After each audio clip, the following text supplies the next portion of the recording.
Hello guys, നമ്മൾ ഇന്ന് പോകാൻ പോകുന്നത് ഡെസേർട്ട് സഫാരിക്കാണേ. അപ്പോൾ നമ്മളിവിടെ വന്ന് വീട്ടിൽ വന്ന് പിക്ക് ചെയ്യുമെന്നാണ് പറഞ്ഞത്. അപ്പോൾ നമ്മൾ ലാൻഡ് മാർക്കായിട്ട് പറഞ്ഞത് നമ്മുടെ സഹാറ സെൻറ്ററാണ്. അപ്പോൾ സഹാറ സെൻറ്റർ ഓപ്പോസിറ്റ് സൈഡ് അവർ വന്ന് വെയിറ്റ് ചെയ്യുമെന്നാണ് നമ്മുടെ അടുത്ത് വിളിച്ച് പറഞ്ഞിട്ടുണ്ടായിരുന്നത്. അപ്പോൾ നമ്മൾ ഡെസേർട്ട് സഫാരിയിലോട്ട് പോകുന്ന ആ ഒരു വാനാണ് നമ്മളിപ്പോൾ ഈ കാണുന്നത്. അപ്പോൾ ചേട്ടനും ചേച്ചിയും ഇന്നെല്ലാവരും ഉണ്ട്, ഏതാണ്ട് 10 പേരോളം ഉണ്ട് നമ്മളിന്ന് ഡെസേർട്ട് സഫാരിക്ക് പോകുന്ന ആൾക്കാരെ. അപ്പോൾ അവരെല്ലാവരും അവിടെ നടന്ന് വന്നുകൊണ്ടിരിക്കുകയാണ് ആ ഭാഗത്തു നിന്ന്. അപ്പോൾ എന്തായാലും നമുക്ക് വാനിൻ്റെ അകത്ത് കയറിയിരിക്കാം. എത്ര പേർക്ക് ഇരിക്കാൻ പറ്റി വാനിൻ്റെ അകത്ത്? എനിക്ക് തോന്നുന്നു ഒരു 10-15 സീറ്റാണെന്ന് തോന്നി വാൻ. നമ്മളെ അങ്ങോട്ട് കൊണ്ടുപോകുന്ന ഡ്രൈവറാണേ. അങ്ങനെ ഡെസേർട്ടിലോട്ട് നമ്മൾ യാത്ര തിരിച്ചിരിക്കുകയാണ്. ഇപ്പോൾ സമയം 3 മണി കഴിഞ്ഞിട്ടുണ്ട്. അപ്പോൾ നമ്മൾ അവിടെ ഒരു 1/4 മണിക്കൂർ കൊണ്ട് എത്തുമെന്നാണ് ഡ്രൈവർ നമ്മുടെ അടുത്ത് പറഞ്ഞിട്ടുണ്ടായിരുന്നത്. അപ്പോൾ നമ്മളവിടെ പോയിട്ട് നമ്മൾ ആദ്യം ഡെസേർട്ടിലൂടെ ഒരു റൈഡാണ് നമുക്ക് ആദ്യമായിട്ട് കിട്ടാൻ വേണ്ടി പോകുന്നത്. രണ്ടാമത് പിന്നെ അവിടെ ഡാൻസും കാര്യങ്ങളൊക്കെ ഉണ്ടായിരിക്കും. പിന്നെ അവിടെ ഫുഡും അവിടെയൊക്കെ തന്നെ അവർ അറേഞ്ച് ചെയ്തിട്ടുണ്ടെന്നാണ് നമ്മുടെ അടുത്ത് പറഞ്ഞിട്ടുണ്ടായിരുന്നത്. പിന്നെ നമ്മൾ ഡെസേർട്ട് സഫാരിക്ക് ഒരാൾക്ക് ചിലവാകുന്ന എമൗണ്ട് എന്ന് പറയുന്നത് 100 രൂപ മുതൽ സ്റ്റാർട്ട് ചെയ്യും. നമുക്കിപ്പോൾ 110 എങ്ങാണ്ടോ ആയിട്ടുണ്ടായിരുന്നു. ഒരാൾക്ക് 110 ദറംസാണ് ആയിട്ടുണ്ടായിരുന്നത്. അപ്പോൾ 100 രൂപ തൊട്ട് തന്നെ സ്റ്റാർട്ട് ചെയ്യും. അപ്പോൾ നമ്മൾ അന്വേഷിച്ച് കഴിഞ്ഞാൽ ഒരുപാട് ആൾക്കാരുണ്ട് കേട്ടോ. ഇവിടെ നല്ല കോമ്പറ്റീഷൻ ആയതുകൊണ്ട് തന്നെ സീസൺ സമയത്തൊക്കെ ആണെങ്കിൽ അങ്ങനെ വലിയ റേറ്റ് കാര്യങ്ങളൊന്നും കുറയ്ക്കില്ല. പക്ഷേ സീസൺ അല്ലാത്ത സമയത്തൊക്കെ ആണെങ്കിൽ നല്ല റേറ്റ് കുറച്ചിട്ട് നമുക്ക് ഡെസേർട്ട് സഫാരിക്ക് പോകാവുന്നതാണ്. പിന്നെ നമ്മൾ നേരെ ഫ്രണ്ടിലായിട്ട് കാണുന്നില്ലേ ബാരിക്കേഡ്, ആ ബാരിക്കേഡിൻ്റെ അപ്പുറത്തെ സൈഡെന്ന് പറയുന്നത് ദുബായ് ആണ് കേട്ടോ. നമ്മൾ ദുബായിലാണ് നമ്മൾ സഫാരി ചെയ്യാൻ വേണ്ടിയിട്ട് പോകുന്നത്. അപ്പോൾ നമ്മൾ ഇവിടെ നിന്ന് 4x4 വണ്ടി ഉണ്ടല്ലോ, അത് വിളിച്ചുകൊണ്ടാണ് നേരെ നമ്മൾ ഡെസേർട്ടിലോട്ട് പോകുന്നത്. അപ്പോൾ പുറത്താണെങ്കിൽ നല്ല ചൂടുണ്ട്. പുറത്ത് താണ്ട എല്ലാവരും ഇറങ്ങി നിൽക്കുകയാണ്. കുറച്ച് പേരൊക്കെ. ഞാൻ കുറച്ച് നേരം വണ്ടിക്കകത്ത് തന്നെ ഇരിക്കാമെന്ന് വിചാരിച്ചുകൊണ്ടിരിക്കുകയാണ്. കാര്യമെന്ന് പറഞ്ഞാൽ പുറത്ത് നല്ല ചൂടാണ്. അതുകൊണ്ടാണ് വണ്ടിക്കകത്ത് സിക്കകത്ത് തന്നെ ഇരിക്കാൻ തീരുമാനിച്ചത്. പിന്നെ ഇപ്പോൾ നമ്മൾ ഈ കാണുന്നതാണ് നമ്മുടെ ഡ്രൈവർ. പുള്ളിക്കാരൻ്റെ പേര് സുലൈമാൻ എന്നാണ്. അടുത്ത ബാച്ചിനെയും കൊണ്ട് അടുത്ത വണ്ടി എത്തിയിട്ടുണ്ട്. ഇപ്പോൾ നമ്മൾ കയറിയിരിക്കുന്നത് 4x4 ആണ്. ഇതൊരു ലാൻഡ് ക്രൂയിസറിലാണ് നമ്മൾ 4x4 പോകാൻ പോകുന്നത് ഡെസേർട്ട് സഫാരിക്ക്. അപ്പോൾ ഇതാണ് നമ്മുടെ ഡ്രൈവർ. പുള്ളിക്കാരൻ്റെ പേര് ഞാൻ ചോദിക്കാൻ വിട്ടുപോയി. പിന്നെ നമ്മുടെ വണ്ടിക്കകത്ത് ഏറ്റവും ബാക്കിൽ 2 പേര്, പിന്നെ നടുക്കിലായിട്ട് ഒരു 3 പേർക്ക് ഇരിക്കാൻ അലോ ചെയ്യും. പിന്നെ ഒരു കൊച്ചുള്ളത് കൊണ്ട് അവർ സമ്മതിച്ചിട്ടുണ്ട്, വേറെ കുഴപ്പമില്ല. പിന്നെ ഫ്രണ്ടിൽ ഡ്രൈവറും പിന്നെ ഞാനും ഉണ്ടായിരുന്നു. അപ്പോൾ നമ്മുടെ യാത്ര സ്റ്റാർട്ട് ചെയ്തിരിക്കുകയാണ്. എക്സ്പീരിയൻസ് എന്ന് പറഞ്ഞു കഴിഞ്ഞാൽ ഒരു രക്ഷയില്ല, അടിപൊളിയാണ്. കാര്യം എന്ന് പറഞ്ഞാൽ ഈ മണലിൽ കൂടെ ഒക്കെ ഇങ്ങനെ എന്ന് പറഞ്ഞാൽ പുള്ളിക്കാരൻ പറക്കുകയായിരുന്നു. വണ്ടി ഓടിക്കുകയായിരുന്നു പറഞ്ഞു കഴിഞ്ഞാൽ അതൊരു അബദ്ധമായി പോകും. കാര്യം ഒരു രക്ഷയില്ലാത്ത ഡ്രൈവിംഗ് ആയിരുന്നു. മണലൊക്കെ അടിച്ച് തെറിപ്പിച്ചുകൊണ്ടൊക്കെ ആയിരുന്നു പുള്ളിക്കാരൻ പൊക്കിക്കൊണ്ടിരുന്നത്. ഏതാണ്ടൊരു 10 മിനിറ്റ് തൊട്ട് 13 മിനിറ്റ് വരെയായിരുന്നു നമുക്ക് റൈഡിങ് ടൈം കിട്ടിയിട്ടുണ്ടായിരുന്നത്. നമുക്ക് കുറച്ച് നേരത്തെ അവർ സ്റ്റോപ്പ് ചെയ്തു. കാര്യം എന്ന് പറഞ്ഞു കഴിഞ്ഞാൽ അളിയനും അനിയത്തിയും പിന്നെ ഞാൻ വേറെ നേരത്തെ കാണിച്ചില്ലേ, നമ്മുടെ ഒരു ബാച്ച് കൂടെ വന്നിട്ടുണ്ടായിരുന്നു. അപ്പോൾ അവരൊക്കെ അവിടെ വെയിറ്റ് ചെയ്യുകയാണ്. അപ്പോൾ അതിന് വേണ്ടിയിട്ടാണ് എനിക്ക് തോന്നുന്നത് ഇവർ പെട്ടെന്ന് തന്നെ നമ്മുടെ റൈഡ് സ്റ്റോപ്പ് ചെയ്തിട്ടുണ്ടായിരുന്നു. ഒരു രക്ഷയില്ലാത്ത റൈഡാണ് കേട്ടോ. കാര്യം എന്ന് പറഞ്ഞാൽ നമ്മുടെ വണ്ടിക്ക് അകത്തുള്ള വിഷ്വൽസ് വരെ ഞാൻ എടുത്ത് വെച്ചിട്ടുണ്ട്. പിന്നെ ഇങ്ങനെ പോകുമ്പോൾ നമുക്ക് വീഡിയോ എടുക്കുക എന്ന് പറയുന്നത് ഭയങ്കര പാടുള്ള കാര്യമല്ലേ. എങ്കിലും ഞാൻ നിങ്ങൾക്ക് വേണ്ടിയിട്ട് കുറേ വീഡിയോസൊക്കെ ഇങ്ങനെ എടുത്ത് വെച്ചിട്ടുണ്ട്. ഒരു രക്ഷയില്ലാത്ത എക്സ്പീരിയൻസ് ആണ്. ഇവിടെ ദുബായിലുള്ള ആൾക്കാരാണെങ്കിൽ മസ്റ്റ് ട്രൈ ആണ് കേട്ടോ ഇത്. എങ്ങനെ ആയിരുന്നാലും നിങ്ങൾ ഡെസേർട്ട് സഫാരിക്ക് പോകണം ഒരിക്കലെങ്കിലും. പിന്നെ കണ്ടില്ലേ, വണ്ടിക്കകത്തുള്ള വിഷ്വൽസാണ്. ക്യാമറ ഒക്കെ പിടിക്കാൻ പറ്റാത്തൊരു രീതിയിലാണ്. പുള്ളിക്കാരെ സ്റ്റിയറിങ് അങ്ങോട്ടും ഇങ്ങോട്ടും ഇട്ട് വെട്ടി കളിക്കുകയാണ് കേട്ടോ. ഒരു രക്ഷയില്ല. അത്ര അടിപൊളിയായിരുന്നു എക്സ്പീരിയൻസൊക്കെ. എല്ലാവർക്കും ഇഷ്ടമായി വണ്ടിക്കകത്തുണ്ടായിരുന്ന എല്ലാവർക്കും. പിന്നെ ഞാൻ 2ാമത്തെ പ്രാവശ്യമാണ് ഡെസേർട്ട് സഫാരിക്ക് വരുന്നത്. പക്ഷേ ഇതിന് മുമ്പിലേ ഞാൻ പോയ ഡെസേർട്ട് സഫാരി കുറച്ചുകൂടെ അടിപൊളിയായിരുന്നു. അതെനിക്ക് കുറച്ചുകൂടെ ടൈം കിട്ടിയിട്ടുണ്ടായിരുന്നു വണ്ടിക്കകത്ത് ഡെസേർട്ട് സഫാരിക്ക് പോയപ്പോഴേ. വണ്ടിക്കകത്ത് കണ്ട എല്ലാവരും അങ്ങോട്ടും ഇങ്ങോട്ടും ആടി വരികയാണ്. സീറ്റ് ബെൽറ്റ് ഇടാൻ മറന്നു പോയെന്ന് തോന്നുന്നു ബാക്കി ഇരുന്നവരൊക്കെ. ഞാൻ സീറ്റ് ബെൽറ്റൊക്കെ ഇട്ട് സേഫായിട്ടാണ് ഫ്രണ്ടിലിരുന്നത്. അതുകൊണ്ട് എനിക്ക് വലിയ പ്രശ്നം ഉണ്ടായിട്ടുണ്ടായിരുന്നില്ല. അപ്പോൾ നമ്മൾ കുറേ ക്ലിപ്സൊക്കെ കട്ട് ചെയ്ത് മാറ്റിയിട്ട് നിങ്ങൾക്ക് പെട്ടെന്ന് ചെറിയൊരു വിഷ്വൽസാണ് ഞാൻ കാണിച്ചു തന്നിട്ടുണ്ടായിരുന്നത് കേട്ടോ, ഡെസേർട്ട് സഫാരിയിലൂടെ യാത്ര ചെയ്തത്. അപ്പോൾ നമ്മൾ ഡെസ്റ്റിനേഷനിൽ എത്തിയിരിക്കുകയാണ്. അപ്പോൾ ഇതൊരു കുറച്ചുള്ളിലോട്ടാണ് നമ്മൾ വന്നിരിക്കുന്നത്. അപ്പോൾ ഇവിടെയാണ് നമ്മുടെ ബെല്ലി ഡാൻസും കാര്യങ്ങളൊക്കെ നമുക്ക് ഇവിടെയാണ് കാണാൻ വേണ്ടി പറ്റുന്നത്. ഇതാണ് നമ്മളെ വന്ന വണ്ടി, ലാൻഡ് ക്രൂയിസറിൻ്റെ വണ്ടിയാണ്, ടൊയോട്ടയുടെ വണ്ടിയാണ് കേട്ടോ. സംഭവം വണ്ടി ഒരു രക്ഷയില്ലാത്ത വണ്ടിയാണ്. അപ്പോൾ അതാ കണ്ടില്ലേ, ഇങ്ങനെയാണ് ഇവർ നമ്മുടെ ഈ മരുഭൂമിയിൽ കൂടെ യാത്ര ചെയ്ത് കൊണ്ടുപോകുന്നത്. പിന്നെ നമുക്കിവിടെ ഒട്ടകത്തിൻ്റെ റൈഡൊക്കെ ഉണ്ട് കേട്ടോ. അത് ഫ്രീ ഓഫ് കോസ്റ്റാണ്, നമ്മുടെ ഈ പ്ലാനിൽ ഉൾപ്പെട്ട് തന്നെ വരുന്നതാണ്. പിന്നെ നമുക്ക് അല്ലാതെയും പാക്കേജായിട്ട് എടുത്ത് ഒട്ടകത്തിലൂടെ യാത്ര ചെയ്യാം. അതാണെങ്കിൽ കുറച്ചുകൂടെ കാശ് കൂടുതലാവും എന്നാണ് തോന്നുന്നത്. പിന്നെ മരുഭൂമിയുടെ മുകളിലൂടെ ഒരു ഫ്ലൈറ്റ് പോകുന്നതും നമുക്ക് കാണാൻ പറ്റും. അടിപൊളി കേട്ടോ. അതാണ്ട് ഇപ്പോൾ ഈ മണലൊക്കെ തെറിപ്പിച്ച് പോകുന്നത് കണ്ടില്ലേ വണ്ടി, അതൊരു രക്ഷയില്ലായിരുന്നു നമുക്ക് ഇവിടെ നിന്ന് മരുഭൂമിയിൽ നിന്ന് കാണാനായിട്ട്. പിന്നെ ഇവിടെ ഭയങ്കര കാറ്റാണ് കേട്ടോ, അതുകൊണ്ട് തന്നെ നമുക്ക് നമ്മൾ പറഞ്ഞ പകുതിയും വീഡിയോയിലായിട്ടില്ല. അപ്പോൾ ആദ്യമായിട്ട് ഒട്ടകത്തിൻ്റെ മുകളിൽ കയറാൻ വേണ്ടി പോകുന്നത് അപ്പുവും ആതിരയുമായിട്ടാണ്. അപ്പോൾ അവരുടെ എക്സ്പീരിയൻസ് ഒരു രക്ഷയില്ല, അടിപൊളിയായിരുന്നാണ് പറഞ്ഞത്. അപ്പോൾ അവർ ഒരൊറ്റ ഒട്ടകത്തിൽ ഇത് കാശ് കൊടുത്തിട്ട് പോയതായിരുന്നു കേട്ടോ. അപ്പോൾ ഒരു ഒട്ടകത്തിൻ്റെ മുകളിൽ കയറാനായിട്ട് 20 ദിറംസാണ് ഈ ഒട്ടകത്തിൻ്റെ മുകളിൽ കയറാനായിട്ട്. പിന്നെ നമുക്ക് ഫ്രീ ആയിട്ട് ഒരു റൈഡുണ്ട്, അതാണെങ്കിൽ പൈസ ഒന്നും കൊടുക്കണ്ട. പിന്നെ അത് 2 ഒട്ടകം ഒരുമിച്ച് പോകുന്ന ഒരു സെറ്റപ്പാണത്. അപ്പോൾ ഇത് കുറച്ച് ദൂരം റൈഡുണ്ട് 20 ദിറംസിന്. വലിയ നഷ്ടമെന്ന് പറയാനില്ല, പക്ഷേ നമുക്ക് ഫ്രീ ആയിട്ട് റൈഡുണ്ട്, അതുകൊണ്ട് മാക്സിമം അത് എക്സ്പ്ലോർ ചെയ്യാൻ ശ്രമിക്കുക.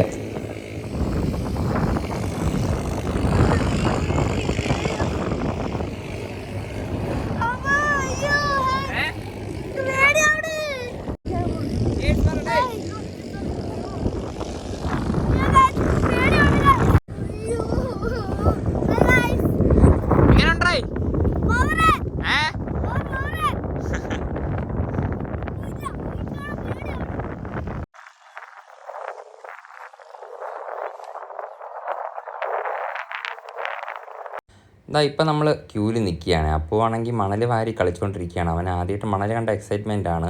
ഒട്ടകത്തിൻ്റെ ആളാണെങ്കിൽ മണൽ വാരി തലയിലൊക്കെ വാരി വിതറാൻ വേണ്ടിയിട്ട് അവൻ്റെ അടുത്ത് പറയുകയായിരുന്നു. നമ്മളിത് ഇപ്പോഴും ക്യൂവിൽ നിൽക്കുന്നില്ലേ, ക്യൂവിൽ നിൽക്കുന്നത് നമ്മൾ ഒട്ടകത്തിൻ്റെ മുകളിൽ കയറാനായിട്ടാണ്.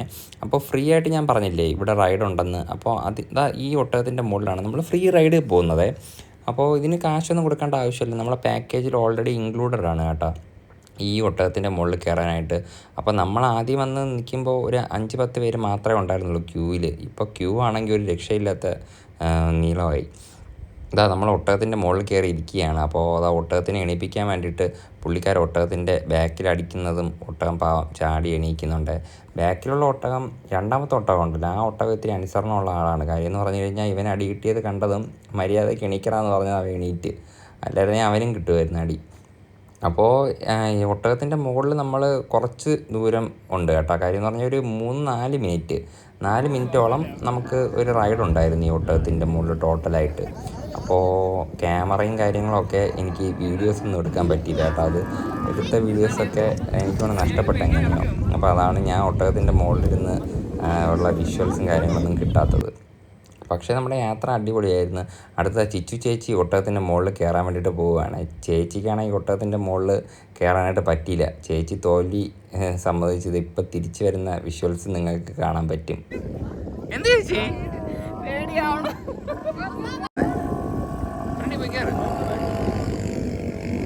അളിയാ എടുത്ത് കയറ്റി ചേച്ചി.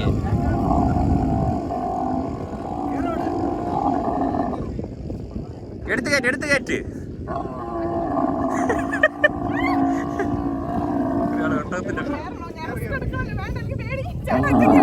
അങ്ങനെ പാവം നമ്മുടെ ജോയിച്ചേട്ടൻ ഒറ്റയ്ക്കാണ് ഒട്ടകത്തിൻ്റെ മുകളിലുള്ള റൈഡ് ഉണ്ടായിരുന്നത്. ചേച്ചിക്ക് ബാക്കിൽ കയറാൻ ബുദ്ധിമുട്ടായിട്ടാണ് ജോയിച്ചേട്ടൻ എണീറ്റ് രണ്ടാമത്തെ ആ ഒരു ലൈനിൽ പോയി ഇരുന്നത്. പക്ഷേ ഏറ്റവും മുമ്പിലായിട്ട് ചേച്ചിക്കും അവിടെയും കയറാനായിട്ട് പറ്റിയില്ല. അപ്പോൾ അതുകൊണ്ട് എന്ത് ചെയ്യാൻ, ചേച്ചിയുടെ ആ റൈഡ് ക്യാൻസലായി. പക്ഷേ ഒട്ടകത്തിൻ്റെ മുകളിൽ കയറിയവരെല്ലാവരും നല്ല എക്സ്പീരിയൻസ് ആണ് പറഞ്ഞത്. ബോട്ട് ബൈക്ക് എന്ന് പറയുന്നത് നമ്മളിപ്പോൾ ഈ കാണുന്നതാണ്. അതിന് 15 മിനിറ്റത്തേക്ക് 105 രൂപയാണ് ഇവിടെ ഇവർ ചാർജ് ചെയ്യുന്നത്. അപ്പോൾ നമ്മൾ അപ്പു കയറണമെന്ന് പറഞ്ഞ് ബഹളം വെച്ചോണ്ടിരിക്കുകയാണ്. ഡേറ്റി കയറോ ഇതിൻ്റെ അകത്ത്? നമ്മൾ അപ്പു തേഞ്ഞിരിക്കുകയാണ്. ചിൽഡ്രൻസിന് അലൗഡ് ഇല്ലെന്നാണ് അവർ പറയുന്നത്, ഒള്ളി അഡൽസ്. അപ്പോൾ ഡേയ് അഡൽസ് ഒള്ളിയാടാ ഇത്. അങ്ങനെ പിണങ്ങി പോവുകയാണ്. അങ്ങനെ ജോയിച്ചേട്ടൻ്റെ ഏറ്റവും വലിയ ആഗ്രഹമായ വെള്ളി ഡാൻസ് കാണാൻ വേണ്ടി നമ്മൾ ഫ്രണ്ട് സീറ്റ് തന്നെ പിടിച്ചിരിക്കുകയാണ്. അപ്പോൾ ഒരു കുറച്ചുകൂടെ കഴിഞ്ഞിട്ട് വെള്ളി ഡാൻസ് കളിക്കാൻ വേണ്ടി വരും ഇവിടെ. ജോയിച്ചേട്ടാ, ചേട്ടൻ ചേച്ചിക്ക് എന്തോ അഡ്വൈസ് കൊടുത്തേ നേരത്തെ?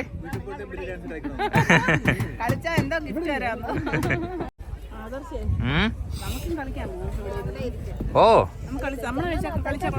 ചേച്ചിക്ക് പിടിച്ചോണ്ട് പോയവര്. നമ്മളെ ചിറ്റു ചേച്ചിക്ക് ഇവിടുത്തെ അറബികളുടെ സ്റ്റൈലിൽ സ്കാർഫ് കെട്ടി കൊടുക്കുകയാണ്. സ്കാർഫ് കെട്ടുന്ന 20 ദിർഹംസാണ് ഇവിടുത്തെ. ചേച്ചിയുടെ വലിയൊരു ആഗ്രഹമായിരുന്നു ഇങ്ങനെ സ്കാർഫ് കെട്ടണം എന്നുള്ളത്.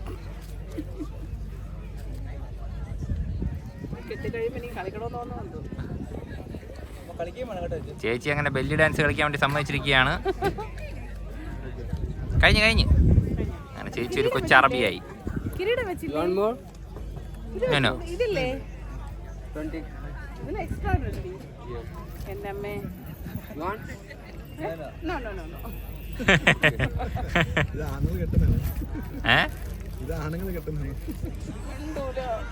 അത് കുഴപ്പമില്ല ചേച്ചി. ചേച്ചി ഇവിടുത്തെ ഒരു അറബിയായിട്ട് കണക്കാക്കാം നമുക്ക്.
അപ്പോൾ നമ്മുടെ പരിപാടിയെല്ലാം അടിപൊളിയായിരുന്നു കേട്ടോ. അപ്പോൾ നിങ്ങൾക്ക് ബെല്ലി ഡാൻസും ഫയർ ഡാൻസും പിന്നെ ക്യാപ്പ് വെച്ചിട്ടൊരു ഡാൻസ് ഉണ്ടല്ലോ, ആ ഡാൻസും ഒക്കെ ഇഷ്ടമായെങ്കിൽ നിങ്ങൾ കമൻറ്റ് ചെയ്യണേ. പിന്നെ വേറൊരു കാര്യം എന്ന് പറഞ്ഞു കഴിഞ്ഞാൽ നമ്മുടെ അടുത്ത വീഡിയോ കുറച്ചുകൂടെ അടിപൊളിയാക്കാൻ വേണ്ടിയിട്ട് നിങ്ങൾക്ക് എന്തെങ്കിലും സജഷൻസ് ഉണ്ടെങ്കിൽ അതും കൂടെ കമൻറ്റ് ചെയ്യണേ. അപ്പോൾ അടുത്ത വീഡിയോ ആയിട്ട് കാണുന്നവരെ എല്ലാവർക്കും ബൈ ബൈ.